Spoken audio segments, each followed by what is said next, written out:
ಹಿರಿಯರೇ, ಅಣ್ಣ ತಮ್ಮಂದಿರೇ, ಯುವಕರೇ, ಪತ್ರಕರ್ತರೇ, ಇವತ್ತು ವಿಜಯಪುರ ನಗರ ಬದಲಾವಣೆಯ ಒಂದು ದೊಡ್ಡ ಪರ್ವ ಪ್ರಾರಂಭ ಆಗಿದೆ. ಈಗಾಗಲೇ ವಿಠಲ್ ಕಟ್ಟದೊಂಡರು ಹೇಳಿದಂತೆ ಈ ನೀರಾವರಿ ಯೋಜನೆಗಳು, ಕೆರೆ ತುಂಬುವಂಥ ಯೋಜನೆಗಳು, ವಿದ್ಯುತ್ ಸರಬರಾಜಿನ ಉನ್ನತೀಕರಣ ಇರಬಹುದು ಮತ್ತು ಸರ್ಕಾರಿ ಕಟ್ಟಡಗಳು, ಇದು 2018ರಿಂದ ಬಂದಂಥ ಎಲ್ಲ ಸರ್ಕಾರಗಳು ಅವು ಎಷ್ಟು ಪಟ್ಟಾಗ್ಯಾವ ಅದರೊಳಗೆ ನಮ್ಮದು ಒಂದು ಪಟ್ಟು ಇದ್ದೇ ಇದೆ. ಆ ಪಟ್ಟಿಲ್ಲಾರ್ದೇ ಮುಂದೆ ಪಟ್ಟು ಆಗಿಲ್ಲ. ಈ ಕಚೇರಿ ನಮ್ಮ ಸರ್ಕಾರ ಇದ್ದಾಗ ನಾನೇ ಭೂಮಿ ಪೂಜೆ ಮಾಡಿದ್ದೆ. ಕಿವಿಂಡಿ ಮಗ್ಗಲಿರುವಂಥ RTO ಆಫೀಸಿನ ಭೂಮಿ ಪೂಜೆನೂ ನಾನೇ ಮಾಡಿದ್ದೆ, ಉದ್ಘಾಟನೆನೂ ನಾ ಮಾಡಿದ್ದೆ. ಆದ್ರೆ ಎಲ್ಲಾನು ಮಾಡಿದಂತ ನಾ ಹೇಳೋದಿಲ್ಲ. ಈ ಅಂಡರ್ಗ್ರೌಂಡ್ ಕೇಬಲ್ ಸುಮಾರು 300 ಕೋಟಿ ರೂಪಾಯಿದು ನಮ್ಮ ಪುಣ್ಯಾತ್ಮ ಸುನೀಲ್ ಕುಮಾರ್ ಒಬ್ಬ ಮಂತ್ರಿ ಆಗಿದ್ದರು. ಬರೀ ಕಡಿತನ ಸುಳ್ಳು ಹೇಳಲ್ಲ. ಅವ್ರ ಬಳಿ ಹೋಗಿ ಹೋಗಿ ಸಾಕಾಯ್ತು. ಕುಮಾರ್ ನಾಯಕರು ಒಬ್ಬರು ಇದ್ರು, ಈಗ ರಾಯಚೂರು MP ಆಗ್ಯಾರ. ಅವ್ರಿಗೆ ಹೇಳಿದ್ವಿ ನಮ್ಮಲ್ಲಿ ರೊಕ್ಕನೇ ಇಲ್ಲ ಸರ್ ಅಂತ ಹೇಳಿದ್ರು. ಮುಂದೆ ಇವ ಸುನೀಲ್ ಕುಮಾರ್ ನಮ್ಮ ದೋಸ್ತ ಅಂತ ಹೇಳಿ ಭಾಳ ಬೆನ್ನು ಹತ್ತಿದ್ವಿ. ಇವ ಭಾಳ ಪಾಲಿಶ್ ಮಾತುಗಳು ಹೇಳಿ ಇಲ್ಲ ನೋಡ್ರಿ ನಿಮ್ದು ಬಿಡ್ತೀನ, ಅದನ್ನು ಮಂಜೂರಾತಿ ಮಾಡಿ ಬಂದು ನಾನೇ ಭೂಮಿ ಪೂಜೆ ಮಾಡ್ತೇನೆ. ಭೂಮಿನೂ ಮಾಡಲಿಲ್ಲ, ಪೂಜೆನೂ ಮಾಡಲಿಲ್ಲ. ಆ ಸುನೀಲ್ ಕುಮಾರ್ ಅವ ನಮ್ಮ ದೋಸ್ತನ ಏನು ಮಾಡೋದು. ಒಮ್ಮೆ ಮಂತ್ರಿ ಆದ ಕೂಡ ಚೇಂಜ್ ಆಗುತ್ತಾರೆ. ಮೊದಲೆಲ್ಲ ಭಾಳ ಚಂದ ದೋಸ್ತರು ಇರ್ತಾರೆ. ಕೆಲವು ಮಂದಿ MLA ಆಗೋಣ ಚೇಂಜ್ ಆಗ್ತಾರೆ, ಕೆಲವೊಂದು ಮಂತ್ರಿ ಆಗೋಣ ಚೇಂಜ್ ಆಗ್ತಾರೆ. ಹಿಂಗೆ ಇದು ರಾಜಕಾರಣದಾಗ ಅವ್ರು ಏನು ತಿಳ್ಕೊತಾರೆ, ಸಾಹಿತ್ಯ ಮಂತ್ರಿನ ಇರ್ತಿರತ್ತೆ. ಈ ಮುಖ್ಯಮಂತ್ರಿ ಆದವ್ರು ನಾವು ಸಾಯ್ತಾರ, ಮುಖ್ಯಮಂತ್ರಿ ಇರ್ತಾರ. ಅವು ಏನು ಮಾಡೋದೇ ಇಲ್ಲ. ಜನ ಐತಲ್ಲ ಅವ್ರಿಗೆ ಅನ್ನೋದು, ಮಜಾ ಮಾಡೋದು, ಜನ ನೋಡ್ಕೋತಿರ್ತಾರ. ಅವ್ರು 5 ವರ್ಷ ಸುಮ್ ಕೂತಿರ್ತಾರೆ. ಬಾ ಮಗ ನಾನು 5 ವರ್ಷ ಅಂತ ಬಂದೇ ಬರ್ತಿ. ಹಿಂಗಾಗಿ ಕೆಲವೊಬ್ರು ನೋಡ್ರಿ MB ಪಾಲ್ಟ್ರಿ ಈಗ ಏನು ಮೊದಲು ಏನಾಯ್ತು, ಅಂಡರ್ಗ್ರೌಂಡ್ ಕೇಬಲ್ಗೆ 250 ಕೋಟಿ ಕೊಡೋದು ಆಗೋದಿಲ್ಲ ಅಂತ ಹೇಳ್ದ ಸುನೀಲ್ ಕುಮಾರ್. ಮುಂದೆ ಏನು ಐಡಿಯಾ ಹೇಳ್ದ, ಇಲ್ಲ ಒಂದೊಂದು ಭಾರತ 50 ಕೋಟಿ 60 ಕೋಟಿ ಒಂದೊಂದು ಏನು ನಿಮ್ಗೆ ಏರಿಯಾ ಆಗ್ತಿರಲ್ಲ ಅಷ್ಟನ್ನು ಖಂಡವಾಗಿ ಕೊಡ್ಬೇಕು. ಹಂಗೆ ವಿಧಾನಸಭೆದಾಗ ಹೇಳ್ತಾರಲ್ಲ ಸ್ಪೀಕರ್, ಖಂಡವಾಗಿ ತುಂಡವಾಗಿ ಮಂಡಿಸಲಾಯ್ತು. ಹಂಗೆ ಖಂಡವಾಗಿ ಕೊಡ್ರಿ ಅಂದ. ಮತ್ತು ಪಾಪ ನಮ್ಮ ಇವರು ನಮ್ಮ ಯಾರು ಸಾಹೇಬ್ರು ಹೇಳಿದ್ರಲ್ಲ, ಗೋಟಾಳ ಸಾಹೇಬರು ಮತ್ತು ಸಿದ್ದಪ್ಪನವರು ಇದ್ರು. ಅವಾಗ ಎಕ್ಸಿಕ್ಯೂಟಿವ್ ಇಂಜಿನಿಯರ್ ಇದ್ರಲ್ರಿ, ಇವರು ಎಕ್ಸಿಕ್ಯೂಟಿವ್ ಇಂಜಿನಿಯರ್ ಇದ್ರು, ಅವರು SC ಇದ್ರು. ಇವರೆಲ್ಲ ಹೇಳಿ ಮತ್ತೆ ಅದನ್ನು ಪಾರ್ಟ್ ಮಾಡಿ 4-5 ಪಾರ್ಟ್ ಮಾಡಿಕೊಟ್ರು. ಮತ್ತು ಅವ್ರು ಪಾಪ ಎಸ್ಟಿಮೇಟ್ ಮಾಡಿಕೊಟ್ರು. ಅದನ್ನೂ ಮಾಡಲಿಲ್ಲ, ಇದನ್ನೂ ಮಾಡಲಿಲ್ಲ. ನಮ್ಮ ಸರ್ಕಾರ ಹೋಯ್ತು. ಈಗ ನೀವು ಬಂದಿರಿ, ಜಾರ್ಜ್ ಅವರು. ನೀವು ಅಂದ್ರೆ ಕೇಂದ್ರ ಕಾಂಗ್ರೆಸ್ಸಿನ ಹೈಕಮಾಂಡ್ 2 ಕಣ್ಣಿತ್ತಂದ್ರು. 2 ಇಬ್ರು ನಮ್ಗೆ ಗೊತ್ತೈತೆ. ಮತ್ತು ಜಾರ್ಜ್ ಅವರು ಒಳ್ಳೆಯ ಮಂತ್ರಿಗಳು, ನಾವೇನೋ ಹಂಗೆ ಟೀಕೆ ಮಾಡಕ್ಕೆ ಹೋಗೋದಿಲ್ಲ. ಯಾಕಂದ್ರೆ KJ ಜಾರ್ಜ್ ಒಬ್ಬ ಡಿಸಿಪ್ಲಿನ್ ಮನುಷ್ಯ. ಯಾವುದೇ ಪಕ್ಷದ ಶಾಸಕರು ಹೋದ್ರೆ ಗೌರವ ಕೊಟ್ಟು ಅದಕ್ಕೆ ರೆಸ್ಪಾನ್ಸ್ ಮಾಡುವಂಥ ಏನು ಸಚಿವರಲ್ಲಿ ಅವರು ಒಬ್ಬರ ಹತ್ರ ನಾನು ಅವ್ರಿಗೆ ಅಭಿನಂದನೆ ಸಲ್ಲಿಸ್ತೇನೆ. ನೀವೆಲ್ಲ ತಿಳ್ಕೊಂಡಿರ್ತೀರಿ ಬರೀ ಬೈತಾನಕ್ಕಾಗಿ. ಚಲೋ ಇದ್ದಾಗ ಚಲೋ ಅನ್ಬೇಕು, ಕೆಟ್ಟಿದ್ದಾಗ ಬೈಬೇಕು. ಮತ್ತೆಲ್ಲಾನು ಚಲೋ ಇಂದ್ರ ಚಂದ್ರ ತಗೊಳ್ಳೋದ್ರ ಕೆಲಸ ಮಾಡೋರು ಯಾರು?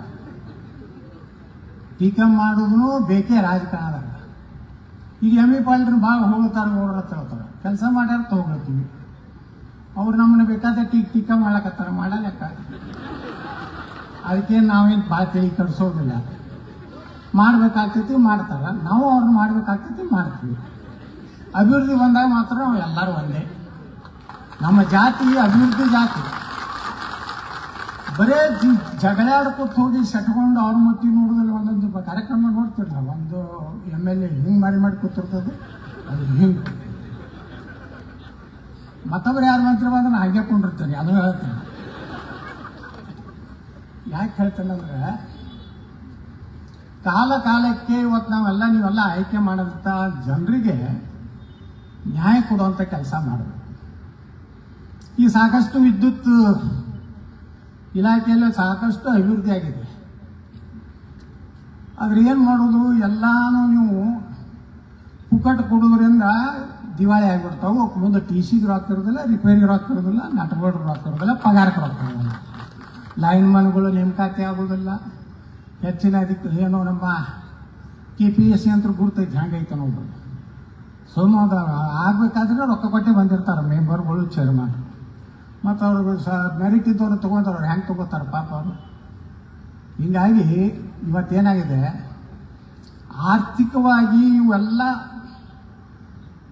ಇಲಾಖೆಗಳು, ಇವತ್ತು KSRTC ಇರ್ಬೋದು, ನಮ್ಮ ವಿದ್ಯುತ್ ಇಲಾಖೆದು ಭಾಳ ಮಹತ್ವದ ಇಲಾಖೆಗಳು ಇವೆಲ್ಲ ನೇರವಾಗಿ ಜನರಿಗೆ ಸಂಬಂಧಪಟ್ಟಂಥ ಇಲಾಖೆ. ನಾನು ಹೇಳ್ತಿದ್ದೆ, ನಾ ರೈಲ್ವೆ ಮಂತ್ರಿ ಇದ್ದಾಗ ಭಾರತ ಸರ್ಕಾರದಲ್ಲಿ ನೇರವಾಗಿ ಜನರಿಗೆ ಏನಾದ್ರು ಸಹಾಯ ಮಾಡಬೇಕಾದ್ರೆ ರೈಲ್ವೆ ಇಲಾಖೆ ಒಂದೇ, ಉಳಿಕೆದೆಲ್ಲ ರಾಜ್ಯದಿಂದಲೇ ಆಗಬೇಕು. ಬರೀ ಪ್ರಪೋಸಲ್ ಕಳಿಸ್ಬಿಟ್ರೆ ಕೇಂದ್ರ ನೇರವಾಗಿ ಒಂದು ರೈಲ್ವೆ ಮಂತ್ರಿ ಅದಾನಂದ್ರೆ ಈ ಊರಿಗೆ ರೈಲ್ ಬಿಡಬೇಕಂದ್ರೆ ಅವನಿಗೆ ಬಿಡುವಷ್ಟು ರೈಲ್ 2 ಟೈಪ್ ಬಿಡ್ತಾರ. ಭಾಷಣದಾಗ ರೈಲ್ ಬಿಡೋದು ಬೇರೆ, ಕರೆ ರೈಲ್ ಬಿಡೋದು ಬೇರೆ. ಹಂಗಿದ್ದಾಗ ಇಲ್ಲಿ ಕರ್ನಾಟಕ ಸರ್ಕಾರದಲ್ಲಿ ಇವತ್ತು ಈ ಇಲಾಖೆ ಒಳ್ಳೆ ಕಚೇರಿಗಳು ಎಲ್ಲಾನು ಇವತ್ತು ನೋಡ್ರಿ, ಸುವರ್ಣಸೌಧ ಇದೆ ನಮ್ಮ ಬೆಂಗಳೂರು, ಇದು ಬಿಜಾಪುರದ್ದು.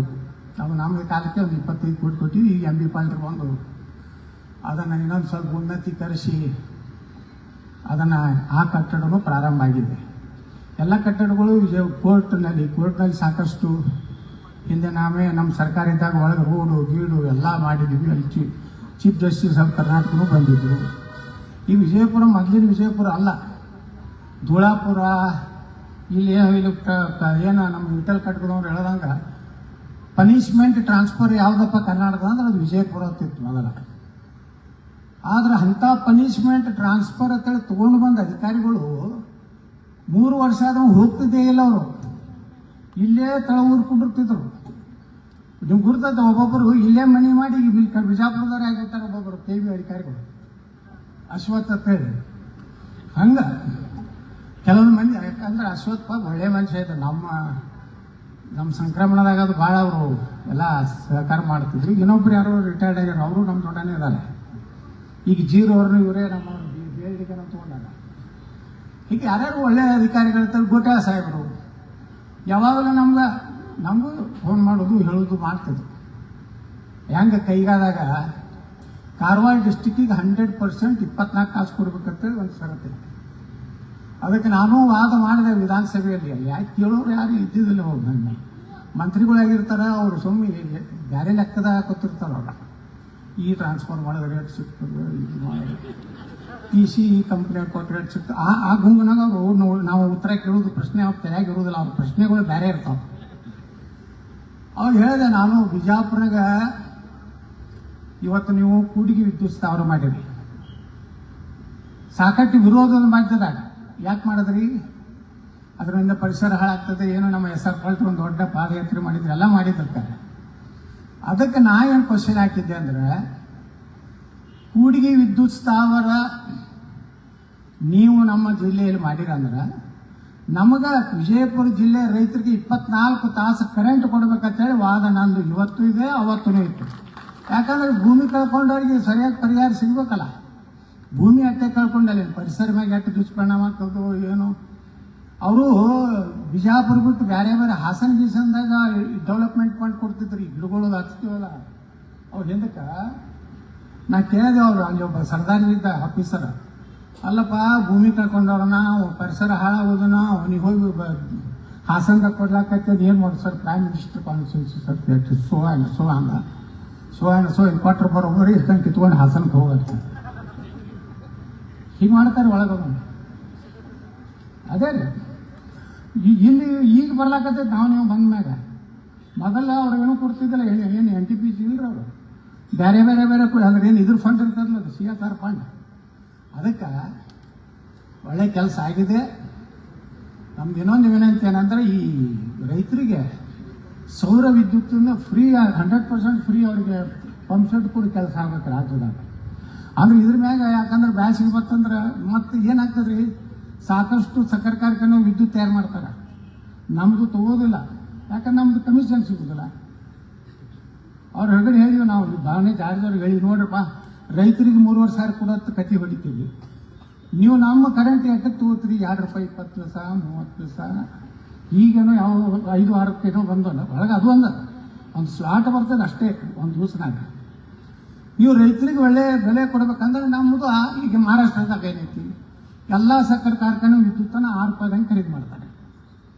ಅದರಿಂದ ರೈತರಿಗೆ ಬಿಲ್ ಕೊಡಲಿಕ್ಕೆ ಅನುಕೂಲ ಆಗ್ತದೆ.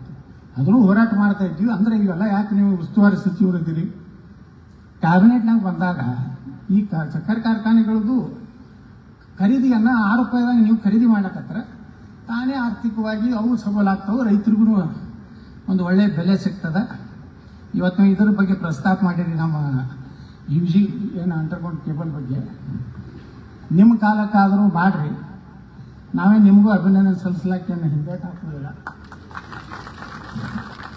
ಯಾರು ಚಲೋ ಮಾಡ್ತಾರೆ ಚಲೋ ಮಾಡ್ತಾ ಇರ್ತಾರೆ, ಯಾರು ಮಾಡೋದಿಲ್ಲ ಅವರಿಗೆ ನಮ್ಮ ಸುನೀಲ್ ಕುಮಾರ್ ಮಾಡಿಲ್ಲ ಅಂತ ಹೇಳಿಲ್ಲಲ್ಲ. ಅದಕ್ಕೆ ಯಾಕೆ ಹೇಳ್ತೀನಿ ಅಂದರೆ, ಹಿಂಗೆ ನಾವು ಟೀಕಾ ಮಾಡಿ ಇದು ಮಾಡಿದ್ರೆ ಕೆಲಸ ಮಾಡೋರು ಮಾಡ್ತಾರೆ. ಹುರುಪು ಹಾಕ್ಬೇಕು ಮ್ಯಾಮ್, MB ಪಾಲ್ರಿಗೆ ಸ್ವಲ್ಪ ಹುರುಪು ಹಾಕಿದಾಗೆ ಹುರುಪಲ್ಲಿ ಓಡಾಡಿ ಮಾಡ್ತಾರೆ. ಅವ್ರು ಹಾಗೆ ಮಾಡ್ಯಲ್ಲ ಅಲ್ಲ, ಹಂಗೆ ಯಾವಾಗ MB ಪಾಟೀಲ್ರು ಈ ಏನು ಬೇಗಂ ತಲಾಬ್ CM ಅವ್ರು ಕರೆದು ಈ ಕೆರೆ ನೀರು ತುಂಬುವುದು ಕಾರ್ಯಕ್ರಮ ಮಾಡಿದಾಗ ಯಾರೂ ಇವ್ರ ಪರವಾಗಿ ಇಲ್ಲಿ MLAಗಳು ಮಾತಾಡಕ್ತಾ ಇರ್ತಿಲ್ಲ. ಅವ್ರಿಗೆ ಅಭಿನಂದನೆ ಸಲ್ಲಿಸೋರು ಯಾರು ಇದ್ದಿಲ್ಲ ಅವ್ರ ಪಾರ್ಟಿಯವ್ರೆ. ನಾ ರಾತ್ರಿ ಟ್ರೈನ್ನಾಗ ಇದಕ್ಕೆ ಹೊರಟಿದ್ದೆ ಬೆಂಗಳೂರಿಗೆ. ಬದಾಮಿ ಬಂದು MB ಪಾಲ್ರು ಫೋನ್ ಮಾಡೋದು, ಅರ್ಜೆಂಟ್ ನೀವು ನಾಳೆ ಬರಬೇಕು, ನಾಳೆ CM ಅವ್ರು ಸಿದ್ದರಾಮಯ್ಯ ಅವ್ರು ಬರಾಕತ್ತಾರ, ಮತ್ತು ನಿಮ್ಮ ಬಿಟ್ಟರೆ ಯಾರು ಮಾತಾಡೋರು ಇಲ್ಲ ನಮ್ಮ ಪರವಾಗಿ.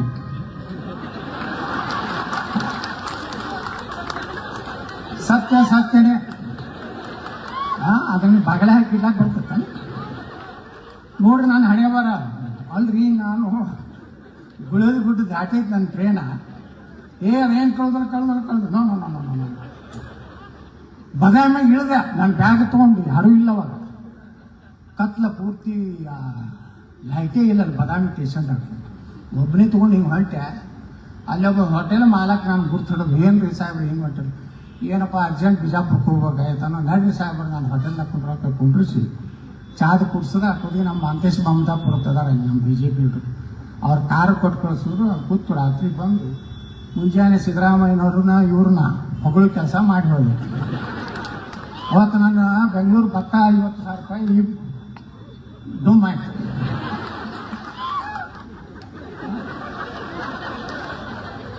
ಹಿಂಗದ ನಮ್ಮ ಬಿಜಾಪುರ ರಾಜಕೀಯ ರೀ. ಚಲೋ ಮಾಡಿದಾಗ ಚಲೋ ಅಂತ ಅವ್ರ ಪಾರ್ಟಿ ಹೇಳೋದ್ರಲ್ಲಿ ನಾ ಹೇಳ್ಬೇಕು. ಮುಂದೆ ಅವ್ರು ಏನಂತಾರೆ, ಸಿದ್ದರಾಮಯ್ಯ ಏಜೆಂಟ್ ಅಂತ ಅವ್ರು ಅಂತಾರೆ. ಅದಕ್ಕೆ ನಾ ಯಾರ ಏಜೆಂಟು ಅಲ್ಲ, ಯಾರು ದಲಾಲಲ್ಲ.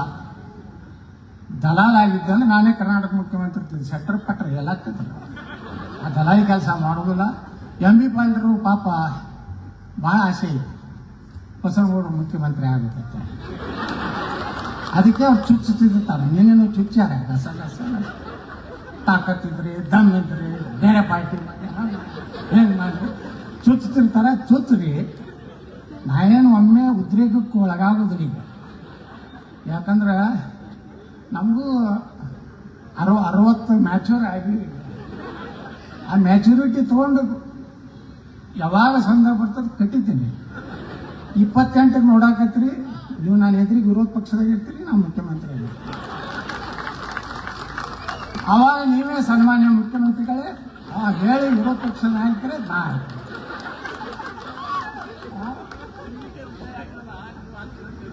TVK ವಿಜಯಕ್ಕಿಂತ ಭಾರಿ ಆಡಳಿತ ಕೊಡುವಂತ ಸಾಕತ್ತೈತ್ರಿ ನನಗ. ಈ ಮಂದಿ ಓಟ್ ಹಾಕ್ಬೇಕಲ್ಲ, ಇವೆಲ್ಲ ಗಿರಾಕಿಗಳು ಇವರಿಗೆಲ್ಲ ಅವೆಲ್ಲ ಕೊಟ್ಟು ಬಿಟ್ರಿ. ಹಳ್ಳಿ ಬೆಳ್ಳಿ ಗ್ಯಾರಂಟಿ ಕರ್ನಾಟಕ ಗ್ಯಾರಂಟಿ ಮುಗಿದ್ರು ಈ ಮಂದಿಗೆ ಮಾತ್ರ ಗ್ಯಾರಂಟಿ ಅಟ್ ಆಗೈತೆ. ಇರಲಿ, ಅದಕ್ಕೆ MB ಪಾಲ್ರೆ ಭಾಳ ಚುಚ್ಚಲಾಕ ಹೋಗ್ಬೇಡ್ರಿ. ನೀವು ಎಷ್ಟು ಚುಚ್ಚಿದ್ರು ಪುಟ್ಟಕ್ಕನೆ ಎಣ್ಣೆ ತಗೋಂತ ಹುಚ್ಚ ಗೌಡ ಅಲ್ಲ. ನಾನು ನೋಡ್ತೀನಿ 2 ವಾರ ಇನ್ನ 6 ತಿಂಗಳು ಅಡ್ಡಾಡ್ತೀನಿ ಇಡೀ ರಾಜ್ಯ. ಹೊಡೆದ ಅಂದ್ರೆ 130 ಬರಂಗೆ ಮಾಡಿಬಿಡ್ತೀನಿ. ಒಂದು 5 ಲಕ್ಷ ನೌಕರಿ ತುಂಬೋದು, ದಡ ವರ್ಷ 50,000 ತುಂಬಿ ಈ ರಾಜ್ಯದಾಗ ನಿರುದ್ಯೋಗನೂ ಹೋಗ್ಬೇಕು, ನೀರಾವರಿನೇ ಆಗ್ಬೇಕು. ಅವಾಗೆಲ್ಲ ನಿಮ್ಮ ಸಲಹೆನೇ ತಗೋತೀನಿ. ನಾನು ನಿಮ್ಮನ್ನ ಬಿಟ್ಟು ಕೆಲಸ ಮಾಡೋದಿಲ್ಲ. ಯಾಕಂದ್ರೆ ಸಾಕಷ್ಟು ನೀರಾವರಿ ಒಳಗೆ ಅನುಭವ ಐತಿ. ಅದೆಲ್ಲ ಸೈಲೆಂಟ್. ಒಟ್ಟಾರೆ ನಮ್ಮ ಉದ್ದೇಶ ಏನಪ್ಪ ಅಂದ್ರೆ ಕಟ್ಟಿಕೊಂಡವ್ರೇನು ಅವ್ರೇನು ಬೇರೆ ಅಲ್ಲ. ಒಂದು ಕಾಲಕ್ಕೆ ನಾವು ಅವ್ರು ಕೂಡಿ ಇದ್ದವ್ರು ಒಂದೇ ಮೋಟರ್ ಸೈಕಲ್ ಮೇಲೆ ಎಲ್ಲ ಒಬ್ಬೊಬ್ರು ಹೇಳ್ತಾರೆ ಲೀಡ್ಗಳು ನಾವು ಸೈಕಲ್ ಮ್ಯಾಗ ಪಾರ್ಟಿ ಕೊಟ್ಟಿವಿ ಮಕ್ಕಳೇ ನಾವೇ ನೋಡಿ ಹೆಲಿಕಾಪ್ಟರ್ನಾಗ ಅಡ್ಡಾಡ್ತೀವಿ ನಾವಲ್ಲ ಏನ್ರಿ. ಇವರು ನಾವು ಸೈಕಲ್ ಅಡ್ಡಾಡೀವಿ, ಮೋಟರ್ ಸೈಕಲ್ ಯಮ ಮ್ಯಾಗ ನಮ್ದು ಅದು ಸುಜುಕಿ ಹಿಂದೆ ಸುಜುಕಿ ಇತ್ತು ಹೌದ್ರೆ ಇಬ್ರು ತೊಗೊಂಡು ಹೋಗೋರು ಯಾ ಹಳಿ ನಾಯಿ ಕೇಳ್ತಿದ್ಲ ಹಳ್ಯಾಗ. ಹಾಂ ಏನೋ ಪುಣ್ಯಾಕ ನೀವು ಪಾಪ ಅವ್ರು ಕಟ್ಕೊಂಡವ್ರನ್ನ ಎತ್ತಿ ಹಿಡಿದ್ರಿ, ಅದಕ್ಕೆ ನಿಮ್ಮ ಅಭಿನಂದನೆ ಸಲ್ಲಿಸಬೇಕಾಗ್ತದೆ. ನಮ್ಮಲ್ಲಿ ಗಿರೇಕಿಗಳು ಒಂದು ಫ್ಯಾಮಿಲಿಗೆ ಬರ್ಕೊಟ್ಟಂಗೆ ಆಯ್ತು ಕರ್ನಾಟಕ. ನಮ್ಮ ಕಟಕದೊಂಡ ನಾವು ದುಡ್ದವರು ಪಾಪ ಕಟಕದೊಂಡಗೆ ಅನ್ಯಾಯ ಮಾಡಿದ್ರು ನಮ್ಮಲ್ಲಿ. ನೋಡ್ರಿ ಅವ್ರು ಎಷ್ಟು ಚಾಲು ಇರ್ಬೇಕು. ನೀವು ಅವ್ರು ಕೂಡಿ ಹೆಂಗೆ ನಾ ಪ್ಲ್ಯಾನ್ ಮಾಡಿದ್ರಂದ್ರೆ 2018 ನಾನು ನಾಮಿನೇಷನ್ ಬಂದರು ACIPC ಬಂದು ನಾಮಪತ್ರ ನಾನು ನೋಡಿ ಹೆಂಗೆ ಕೊಟ್ಟಾರೆ. ನಾವು ಹೋಗಿ ಬಿಸಿಲು ಭಾಳ ಆಯ್ತೈತೆ ಮನೆಗೆ ಹೋಗಿ ಜಳಕ ಮಾಡಿ TV ನೋಡ್ಕೊಂಡು ಕೂತಿದ್ದೆ. MP ಪಾಲ್ಟ ನೇತೃತ್ವದಲ್ಲಿ ಕಟ್ಟೊಂಡು ಕಾಂಗ್ರೆಸ್ಗೆ ಸೇರ್ಪಡೆ ಈಗಿನೇ ಬಂದಾರ. ಇಲ್ಲ ಅವ್ರಿಗೆ ಅನ್ಯಾಯ ಆಗಿತ್ತು ಹೋಗ್ಯಾರ, ಅದನ್ನು ತಪ್ಪಾತ ಎಲ್ಲ ಗೊತ್ತಲ್ಲ. ಅವ್ರಿಗೆ ಅನ್ಯಾಯ ಆಗಿದ್ದಕ್ಕೆ ಅವ್ರು ಹೋದ್ರ, ನನಗೆ ಅನ್ಯಾಯ ಆಗಿತ್ತು ನಾ MLC ನಿಂತೆ, ಎಲ್ಲರೂ ಸಹಕಾರ ಸಿಕ್ತು, ನಾನು ಕಟ್ಟದ್ರು ಹೊರಗೆ ಬಂದೆ. ಈಗ ನಡೀತಿರ್ತಾವ ರಾಜಕಾರಣ, ನೀವೇನು ತಲೆ ಕಟ್ಸಬೇಡ್ರಿ ಅಧಿಕಾರಿಗಳು. ಏನು ವಿರೋಧ ಪಕ್ಷದವ್ರು ಅದಾರ, ಅವ್ರು ಯಾರು ಮಾತು ಕೇಳೋದಿಲ್ಲ, ನೀವು ತಲೆ ಕಟ್ಸ್ಕೊಂಡು ನೀವು ತಲೆ ಒಂದು ಸೈಡ್ ಆಗಿ ಕೆಲಸ ಮಾಡಿಬೇಡ್ರಿ ಅಧಿಕಾರಿಗಳಿಗೂ ಒಂದು ಕಿವಿ ಮಾತಾಡ್ತೀನಿ. ಯಾವಾಗ ನಮ್ದು ಕ್ಲಿಕ್ ಆಗ್ತದೋ ಗೊತ್ತಿಲ್ಲ, ಅವಾಗ ನಾವು ಕಣ್ಣಾಗಿಟ್ಟಿರ್ತೀವಿ. ಭಾಳ ಹಾಗಾಗ ನಾವು ಅಧಿಕಾರಿ ಬರೀ MP ಪಾಳ್ಯ ಮಾತಾ ಕೇಳೋಣ ಹಾಕಿ ನಾ ಅಧಿಕಾರಕ್ಕೆ ಬಂದಾಗ ಏನು ಮಾಡ್ತಾರೆ ಗೊತ್ತಿರ್ತಾನೆ MP ಪಾಳ್ಯ ದೊಡ್ಡ ನಮ್ಮ ಮನುಷ್ಯ ಏನು ಮಾಡಿ ಡೋಂಟ್ ಟ್ರಾನ್ಸ್ಫರ್ ಎಲ್ಲ ನಡೀತಾರೋ ಈಗ ನಾನು ಮಾತು ಮುಗಿಸ್ತೀನಿ. ಜೈ ಹಿಂದ್ ಜೈ ಕನ್ನಡ.